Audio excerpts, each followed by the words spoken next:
I'm Ousmane Badiane, the Director for Africa for the International Food Policy Research Institute.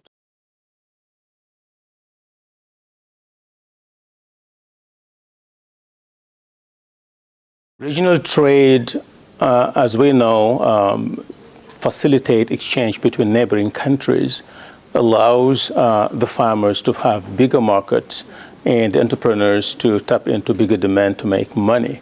So Africa's agricultural sector has become more competitive in the regional markets. About 20% of African exports go to other African countries, which is low by world standards, but just 10 years ago it was about 10%. So the doubling of the markets and the exports creates additional income, not just for farmers, but for traders, for transporters, and for processors who are trying to move goods to other markets. And we do know that exchanging goods across countries is not just good because goods move across countries, but it creates a lot of other impact on the economy. The opportunity for jobs, for additional income by farmers, which are spent on other things that other people produce and make money for everybody.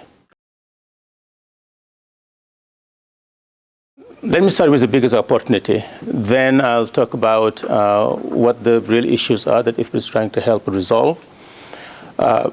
Demand for African traditional food, processed and raw, is going to increase by about $100 billion over the next 20 years or so.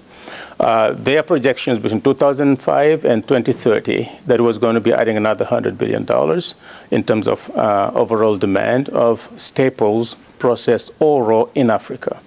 And out of those $100 billion, if farmers in Africa tap into that market, there is a potential for smallholders across Africa to realize about $30 billion in additional income, which is huge. The average size of an African economy is about $15 billion. So you know what $30 billion mean in terms of money. We also see that because of faster growth recently, and a rapid pace of urbanization across Africa, demand for processed foods is growing much faster than demand for staples in general. What does it mean?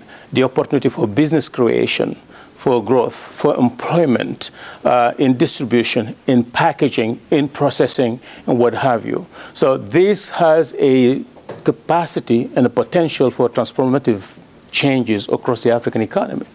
Now, what would an institution like IFPRI, which has been created in 1975 to help governments and private sector and non-state actors across Africa to deal with the issues around policy, governance of agriculture and trade. So what we're trying to do is to make sure that governments and the private sector, as well as CSO organizations, understand the obstacles they have in terms of boosting cross-border trade, be it infrastructurally related, institutional or policy related, like disharmonies of policies across borders between neighboring countries, like interventions in one country that is affecting the competitiveness of the agricultural sector, like issues related to food safety and quality because you're processing more of the foods. Those are the issues that we're working with countries to help them understand, based on local data and local knowledge, how best to manage the agricultural sector.